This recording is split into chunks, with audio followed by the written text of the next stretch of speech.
Hello বন্ধুরা, কেমন আছেন সবাই? আশা করি সবাই ভালো আছেন। আমাদের আজকের গল্প সে পর্ব 19, লেখিকা নির্জানা তনিমা আনাম। গল্পটি ভালো লাগলে অবশ্যই লাইক কমেন্ট শেয়ার করবেন, আর চ্যানেলটি যদি সাবস্ক্রাইব না করে থাকেন প্লিজ সাবস্ক্রাইব করে বেল আইকনটি প্রেস করে রাখুন, যাতে নতুন নতুন ভিডিও আপলোড করার সাথে সাথে আপনার নোটিফিকেশনে চলে যায়। ধন্যবাদ, ভালো থাকবেন। সে পর্ব 19, নির্জানা তনিমা আনাম। সময় কারোর জন্য অপেক্ষা না করলেও, সময়ের স্রোতে মানুষ ভেসে গেলেও প্রিয় মানুষগুলোর প্রতি অনুভূতি, আবেগ, ভালোবাসাগুলো সর্বদা মানুষের হৃদয়ে থেকে যায় অনাদিকাল পর্যন্ত। হয়তো সেই অনুভূতিগুলোতে একটু পরিবর্তন আসে, তাতে কি ভালোবাসা তো ভালোবাসাই হয়। কেমন আছো? কাকে বলবো? সবাই দিব্যি ভালো থাকার ভান করে আছে। কথা রেখো, কাকে বলবো? সবার কাঁধে একটা করে না রাখা কথার পাহাড়। কাকে বলবো মনে রেখো? সবার হৃৎপিণ্ডে টাঙ্গান কয়েক প্রশস্ত রঙিন মুখোশ। কাকে বলবো তুমি হাত ধরতে জানো? সবার মুঠোবর্তী স্বপ্ন খুনের ঋণ। কাকে বলবো শুনতে পাচ্ছ? কেউ এখানে কান পেতে নেই। কাকে বলবো ইচ্ছে হলে আসতে পারো? সবাই যাবার জন্যে পা বাড়িয়ে প্রস্তুত। কাকে বলবো দেখে যাও? তোমার অপেক্ষায় দাঁড়িয়ে আছি। সবার চোখে চওড়া ফ্রেমের রূপালী আকাশ। সময়। রুদ্র গোস্বামী। সন্ধ্যের সোনালি সূর্যের দিকে তাকিয়ে কবিতার লাইনগুলো গড় গড় করে আবৃত্তি করছিল তুর্য। মাঝেই কেটে গেছে কয়েক মাস। মাস পেরিয়ে হয়তো বছরে ছুঁই ছুঁই কানাডার একটা ইউনিভার্সিটিতে শিক্ষকতার পেশায় নিযুক্ত। দেশের পাট চুকিয়েছে অনেক আগেই।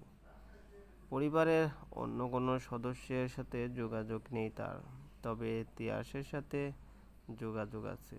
যোগাযোগ বলতে অর্থের যোগাযোগ। প্রত্যেক মাসের শুরুতেই তুর্য তিয়াসের ব্যাংক অ্যাকাউন্টে বেশ মোটা অঙ্কের টাকা ট্রান্সফার করিয়ে দেয়। টাকাটা তিয়াসের প্রয়োজন। তুর্যের বেশ ধারণা ছিল সে আমার পরপরই হয়তো তিয়াস অতইকে বিয়ে করবে। যেহেতু তিয়াস সবে স্টুডেন্ট, সেহেতু নিজের সংসার চালানোর ক্ষমতা তার নেই। এমনকি মা ও তাদের মেনে নেবে না। আর তার উপর অন্তিরও একটা জীবন আছে। অন্তির পড়াশোনা, অন্তির বোনদের পড়াশোনা, সব কিছুই তো অচল হয়ে পড়বে। তাই তুর্য যাবার আগেই সব ব্যবস্থা করে রেখে গিয়েছে। এদিকে তিয়াস খুব ভালো করেই জানে মাস শেষে তার অ্যাকাউন্টে মোটা অঙ্কের টাকাটা কে পাঠাচ্ছে। তবে সে চায়েও তুর্যের সাথে কোনো যোগাযোগ করতে পারছে না। কি করে পারবে? তুর্য তো তার পুরনো ফোন নাম্বারটা ও বদলে ফেলেছে। এদিকে তিয়াস প্রথম দিকে ভেবেছিল তুর্য হয়তো এদেশেই আছে, হয়তো অভিমান করে কোথাও লুকিয়ে আছে। তুর্যর পাসপোর্টটাও তিয়াস ভাইয়ের আলমারিতেই আবিষ্কার করেছিল। কিন্তু এটা যে ডেট এক্সপায়ার করা পাসপোর্ট, সেটা অবশ্য তিয়াস পরে বুঝেছিল। জিনিয়া ফিরে যাওয়ার দুদিন পরে তুর্য চলে যায়। তবে এবার আর ইউকে নয়, সম্পূর্ণ নতুন জায়গায়। হয়তো সব কিছুর পরিকল্পনা তুর্যর অনেক আগে থেকেই করা ছিল।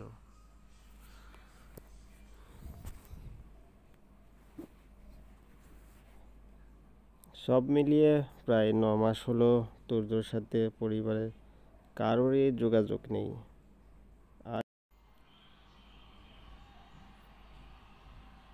আজ অন্তির জন্মদিন। এই দিনটা তুর্য কখনো ভুলতে পারে না। নার্সিংহোমের ছোট্ট দোলনায় সাদা তাওয়াল মোড়ানো লাল টুকটুকে একটা পুতুল। তাকে প্রথম ছোঁয়া চলে আসতে নিলে ছোট্ট ছোট্ট হাতে তুর্যর হাত জড়িয়ে নেওয়া সব কিছুই তুর্য চিঠিতে গেঁথে আছে, তাই চাইলেও তুর্য এই দিনটা ভুলতে পারবে না। হয়তো এই কারণেই অন্তিকে তুর্যর এত বেশি করে মনে পড়ছে। তুর্যও চায় না কিছু ভুলতে, সে চায় ব্যর্থ প্রেমিকের মতো সারা জীবন প্রেমিকার স্মৃতি জড়িয়ে বেঁচে থাকতে। তুর্যর বাকি জীবন ভালো থাকার জন্য এই স্মৃতিগুলোই যথেষ্ট। মাঝে মাঝে তুর্য ইচ্ছে করে ছুটে চলে যেতে তার অন্তের কাছে, সব মান অভিমানের পাহাড় বেসে দিয়ে তাকে বুকের সাথে শক্ত করে জড়িয়ে ধরে অন্তিকে সাফ সাফ জানিয়ে দিতে, তুমি আমার, তুমি চাইলেও আমার, না চাইলেও আমার। তুমি চাইলেও আমি তোমাকে সারা জীবন আমার ভুবন খাঁচায় বেঁধে রাখবো, না চাইলেও। তবুও তুর্য পারে না তার উপর অধিকার বোধ খাটাইতে। এসব আকাশ পাতাল চিন্তার মাঝে তুর্যর ফোনটা বেজে ওঠে। তুর্য আনমনেই ফোনটা রিসিভ করে হ্যালো বলতেই ফোনের ওপর থেকে মৃদু কান্নার আওয়াজ।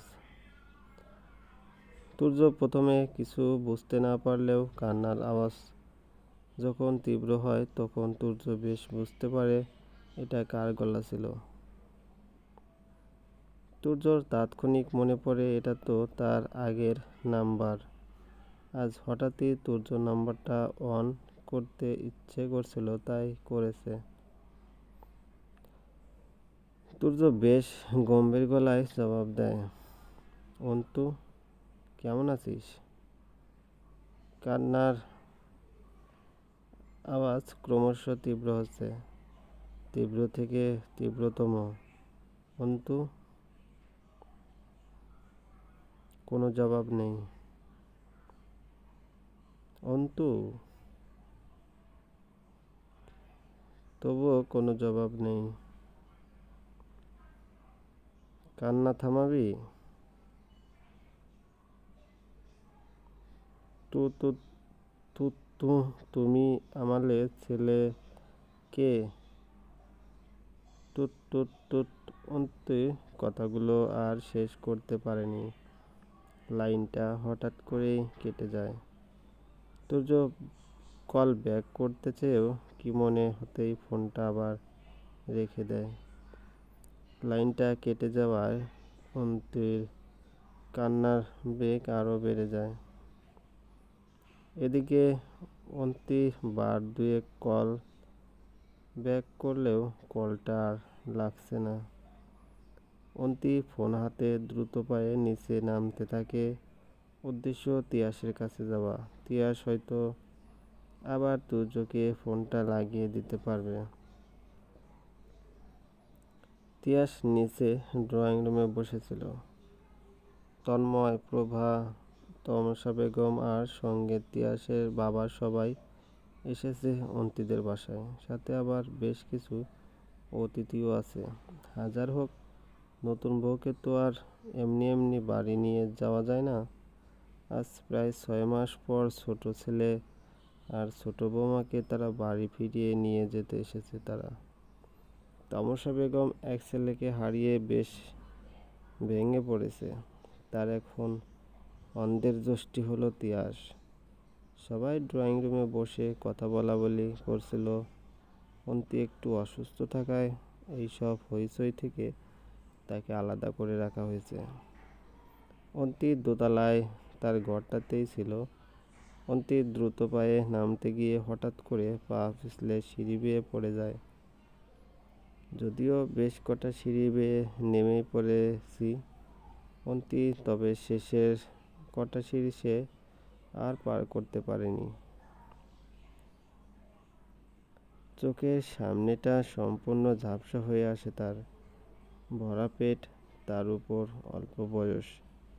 নিজেকে সামলাতে হিমশিম খাচ্ছিল সে। অন্তি মেঝেতে চিত হয়ে পড়া মাত্র সেন্স হারিয়ে ফেলে। এদিকে সবাই আচমকায় এমন ঘটনা দেখে চমকে ওঠে। যে যার নিজ নিজ জায়গায় মূর্তির মতো ঠায় দাঁড়িয়ে যায়। কারো মধ্যেই একটু নড়াচড় করার মতো সামান্য ক্ষমতা নেই। সবার ধ্যান ভেঙে দিয়ে তমসা বেগম চিৎকার দিয়ে ওঠে, আমার ছেলেকে তো হারিয়েছি অনেক আগেই। তাকে ফিরিয়ে আনার শেষ সুতোটাও কি এবার হারিয়ে ফেলবো আল্লাহ? এতক্ষণে তিয়াসের ধ্যান ভাঙে। তিয়াস দ্রুত পায়ে ছুটে যায় অন্তির কাছে। এদিকে যে যার মতো কান্নাকাটি জুড়ে দিয়েছে।